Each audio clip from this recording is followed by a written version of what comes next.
Hey y'all, I wanted to do a quick talk to think a little bit about building arguments or structuring your arguments, and hopefully this won't take too long. But I just wanted to kind of go over the sense about ways in which we can build arguments, or the responsibility for building arguments in an academic environment in a smart way that makes sense. Most of us kind of approach arguments as being you're or one way to think about it is when you're just bickering, right? When you're back and forth and nobody's listening, and you're, it's just you're arguing, right? There's no real kind of way to resolve your issue with another person. So I want to talk a little bit about that and why that's not a good way to go about doing our to think about when we talk about arguments or persuasive writing. What we want to do is to plan our writing out and to think through the structure, how the structure of our ideas and the evidence that we're going to bring into our argument, into our piece of persuasive writing, is going to kind of support our overall thesis. So I'm going to show you something a little bit kind of visual in a second. So when we talk about persuasive or argumentative writing in academic terms, and really in all kind of persuasion or arguments that we are going to make throughout life, isn't so much to win, although there's compelling human nature to want to win an argument, like I'm gonna win, I've got a better argument. Really what we want to do is just present our facts and our evidence in a way that is going to support the main idea that we're going to have. And oftentimes what I've seen in developing writers writing is not kind of keeping on track or not having your paper support an overall thesis. Sometimes that can get a little bit lost if you're not thinking about kind of maintaining this one idea. So the first thing we have to do, though, is to find the topic of our whatever our argumentative paper, whatever our persuasive idea is going to be, whatever we're going to try to persuade somebody to do, to think, to accept an idea, something like that. And I know that sounds really kind of simplistic to say you have to come up with your topic first, but oftentimes that gets lost because people will pick the wrong topic. I'll talk a little bit more of that in a second, but about picking the right topic. These topics that we choose when we go to do argumentative or persuasive writing has to be something that you can actually argue. And what I mean by arguing is using outside evidence. So there are things that you can argue, and there are things that you certainly cannot argue, at least not in a way that makes sense and that is going to use that evidence. So let's think about a couple of examples. So one topic that I might want to think about is why men should support the Equal Rights Amendment. And the Equal Rights Amendment is it's been stalled since the 70s to codify into law that women are equal in all ways, in all legal ways, in all governmental ways to men. That's still not the case. We know that women make 70 cents on the dollar. I think black women make 60 cents on the dollar to men. Hispanic and Native women make even less than that, maybe 50% on the dollar towards than men do, particularly white men. And so the ERA would do that. And so, one argument that I might want to come up with is to say that, to argue why men should support the Equal Rights Amendment. That's not just an idea that I have or some kind of a passionate thing that I feel inside of myself. But I could probably bring in some outside evidence that'll prove why we as men should support the Equal Rights Amendment, right? It's not just a women's thing, it's a men's thing as well. Some other ideas. Climate change is having an adverse effect on North Carolina's coastal ecology, right, or ecosystems. That's something that I can actually bring facts in. That's not something that's a personal opinion. So that is something that I can argue in an academic way by using outside evidence, right? And I can be persuasive in that, not just saying, that I like that I think this is the way because I saw a documentary or whatever. The polar bears are dying, so therefore North Carolina's environmental quality is being degraded. I mean, I can actually go out and find some hard statistics, some hard facts, some scientific evidence that's going to show that North Carolina's environment is being damaged by by global climate change, right? So that's something that I actually show, and that's something that by using different types of evidence, different types of rhetorical appeals, ethos appeals or logos appeals, I can kind of support this main overall idea that I have about North Carolina's ecology. I mean, environment. Why do I keep saying ecology? Environment being impacted by global warming or global climate change. Another idea that we might want to we could go with, it's something a little more sociological, might be something like cell phone use among young people, among younger generations, is exacerbating social divide and increasing interpersonal challenges that people can't have are having a hard time just having a conversation, right? Just text me about it instead of talking to me about it, or making a phone call, which over the course of human history is almost unfathomable to think that you're not going to talk to another person. And so I don't know how maybe you could you could write all kinds of stuff about that, about historical, bring in historical evidence, and then bring in current sociological polling evidence that could show, prove one way or another whether or not that thesis is valid. Things that we don't really want to think about when we talk about building an argument, things that aren't going to be profitable for you when you're building an argument. Something like, the Nets are the best basketball team, right? That's completely just your personal opinion. There's no way I can argue that. You can say, well, I have statistics and stuff.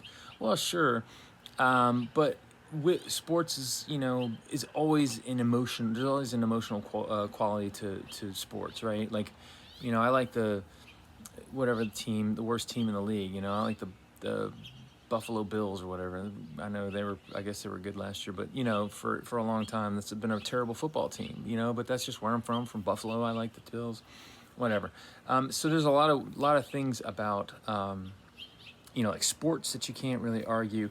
What's another thing? I mean, I know this sounds simple, but chocolate chip cookies are the best cookies. There's no way to quantify that. There's absolutely no way that I can bring any kind of evidence in. I could say, well, yeah, most Americans like, in a poll, the majority of Americans will say that chocolate chip cookies are their favorite, but that's not really enough evidence to kind of support an academically appropriate argument about whether or not chocolate chip cookies are the best. You just can't really argue that, not in a way that is going to be appropriate for this environment. Other things that I'm gonna steer you away from talking about, anything to do with religion. You can't argue anything about religion. You can't, there's no scientific or empirical basis about any kind of belief or faith structure like that. You just can't argue it. And there's some social issues that I really don't want anybody to have to try to argue, because you're not going to be able to do it properly. So things like abortion, gun control, or what do I have here? Oh, the death penalty. Right? These are issues: abortion, gun control, death penalty. Those are all things that are so very personal. We can definitely bring in facts and figures to support that, but that's not really an argument that I want you to try to engage in here, just because these are all such polarizing topics. Some of these social issues are polarizing. Let's look at. Well, let's kind of break this down. So the way I like to think about it visually is. So one of the ways is to think about your thesis kind of being like a pole going down the middle of your paper, right? So this is my thesis here. THE, that doesn't look like thesis, but it is. So men should support the ERA, right? Right, so this is my argument.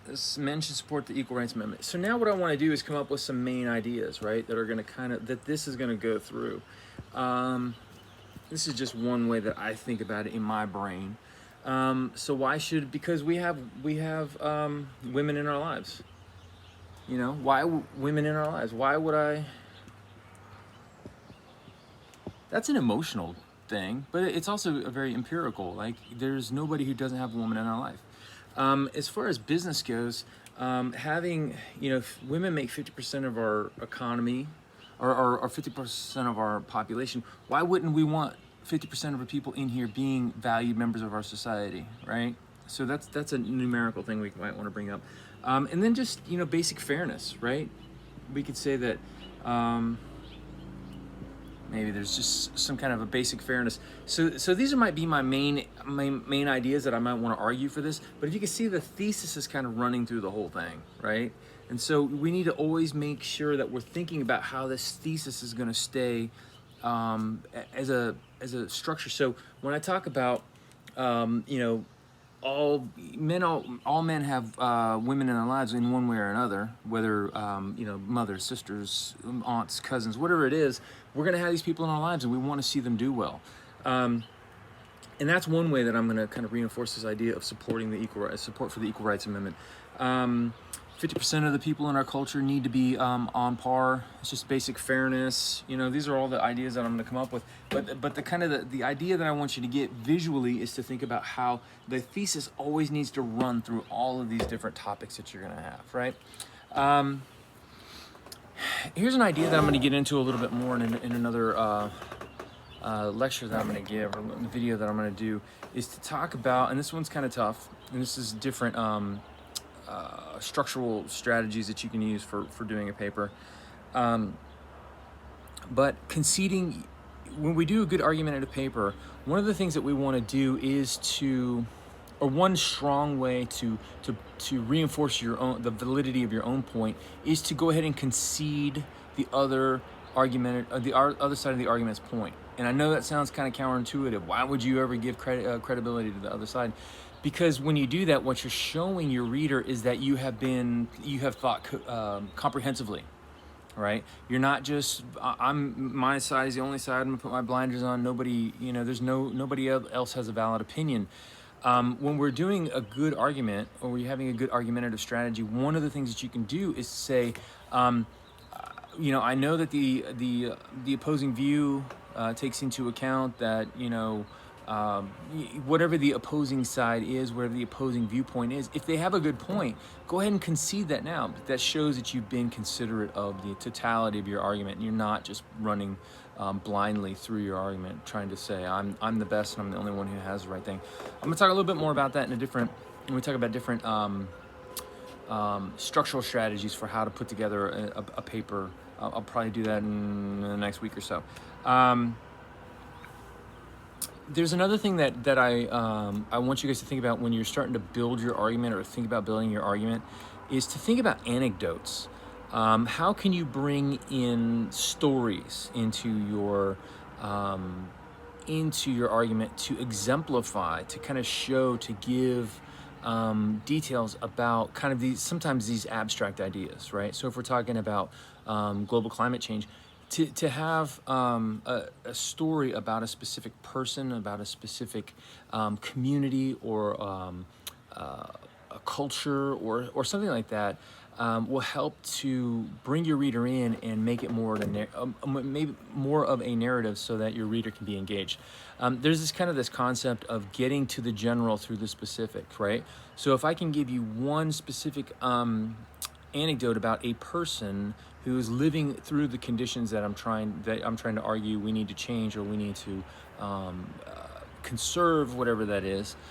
If I can bring you in and put a face on that, put a name to it, put an experience, a human experience to it, and that's going to really strongly appeal to the narrative sensibility that we have as human beings. We like stories. So think about trying to find those anecdotes that are going to help to support your story.